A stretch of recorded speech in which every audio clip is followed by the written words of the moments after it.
Maraming salamat sa pagkakataong ito. Una-una sa Diyos.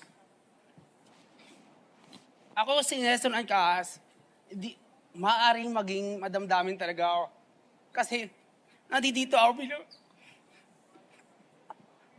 Di alam ba? Nandito po ako bilang ama. Kailangan ko po i-voice out kung ano po yung nararanasan po namin. Ako po ulit si Nelson Ancas from San Jose del Monte, Bulacan. Graduate po ako ng business ad at isa po ako ngayon kasalukuyang street food vendor. Meron po akong anak na may sakit na congenital adrenal hyperplasia. Ito po ay isang rare disease, lifetime na gamutan, lifetime laboratory, lifetime check-up. Ang mga gamot po nito ay made to order. Simula po nung nag-file ako 2021, mas lumabas po yung mga tao, yung mga magulang na may anak na ganito. Sa kasalukuyan po, meron po ako na buong grupo. Mahigit po kami 100.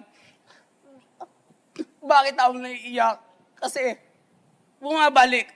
Bumabalik yung mga naranasan ko, yung mga nakikita ko, yung mga narinig ko sa kapwa ko magulang. Alam niyo kung bakit? Bakit ako nandito? Kasi para ipakita sa Pilipinas, kay Mr. President, kay DOH, kung paano ang sistema nyo sa rare disease na congenital adrenal hyperplasia. Alam niyo po ba napakahirap? Napakahirap po kasi nagkaroon po ng newborn screening 1996. 2016, pinasa ang Rare Disease Act, ang batas na nagbibigay para ma-improve ang healthcare system sa mga rare disease. Subalit, hanggang ngayon, as in, wala pa po isang gamot na hydrocortisone emergency kit. Alam niyo po ba kung gaano kasakit yun?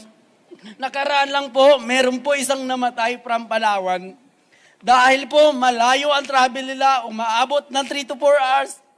Kung meron po sana ang emergency kit, mabubuhay po sana ang mga bata.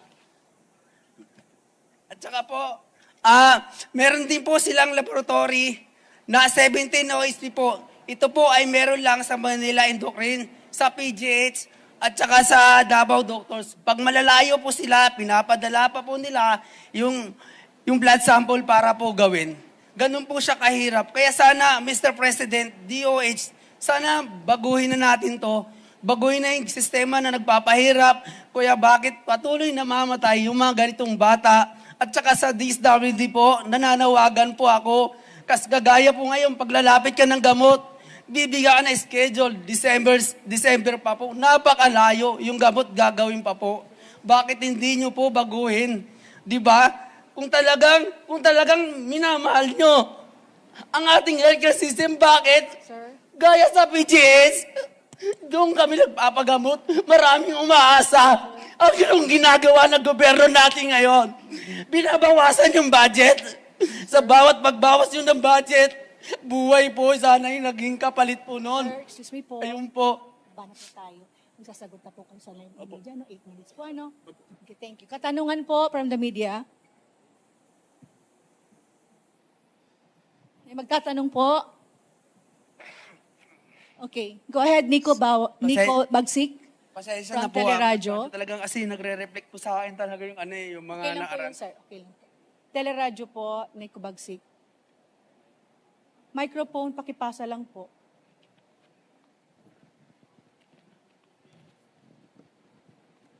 Magandang umaga po, sir. Sir, tanong ko lang po, ano na po nangyari? Kamusta na po yung anak niyo po ngayon na may sakit po? Yung anak ko po ngayon ay 3 taon na po.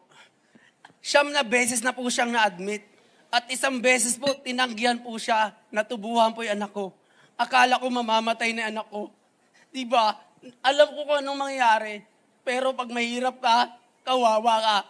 Kaya kailangan mag-voice out ka talaga.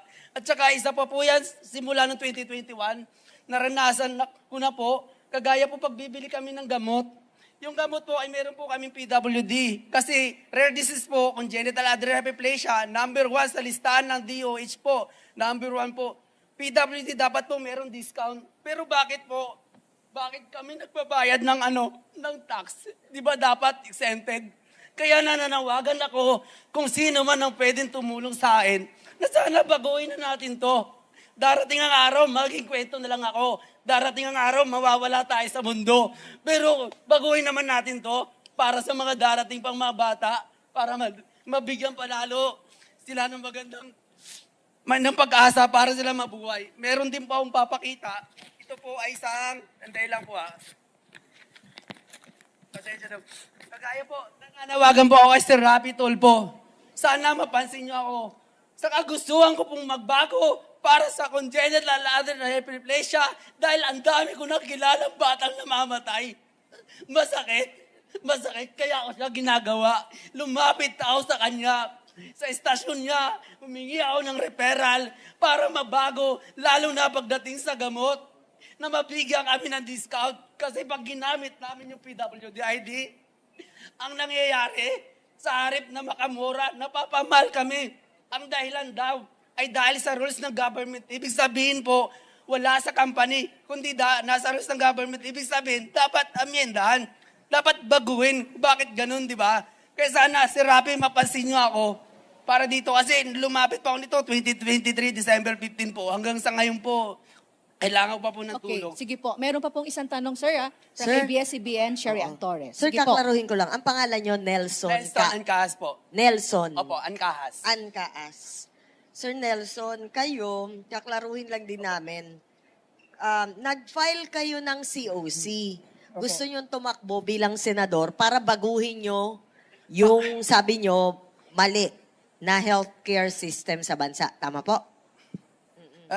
Kaya po ako nag-file. Real talk lang po tayo. Alam naman natin, alam ko rin sa sarili ko yun, na pag wala kang pera, tatanggalin ka.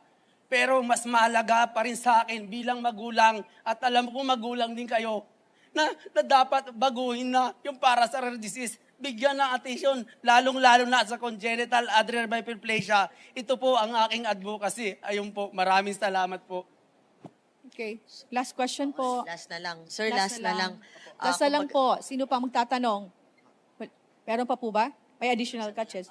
Go ahead. So, kumbaga sa ine-expose nyo yung mali at kayo, maghahain kayo ng panukalang batas kung kayo magiging senador tungkol doon? Ang katotohanan po talaga, sabi ko nga, real talk lang tayo, alam ko naman tatanggalin ako.